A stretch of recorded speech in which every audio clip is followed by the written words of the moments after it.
بچه که بودم نمره تک که میگرفتم معلم میگفتش که باید ببری اینو امضا کنی و اگر توی روز مثلا میبردم مادرم امضا کنه، خب برادر خواهرام بودن فضول بودن، میگفتم مامان این 5 گرفته، مثلا این 6 گرفته، این 8 گرفته. به خاطر اینکه مادرم سواد نداشت و بدم امضا کنه مجبور بودم یه طرحی بریزم، یه نقشه‌ای بکشم.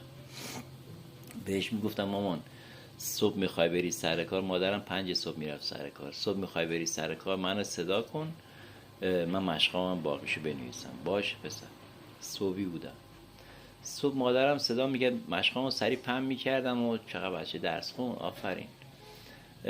مامان راستی یادم افتاد، معلم گفت اینم امضاش کن. چند 15 گرفتم، مادرم امضا میکرد، حالا 5 بود.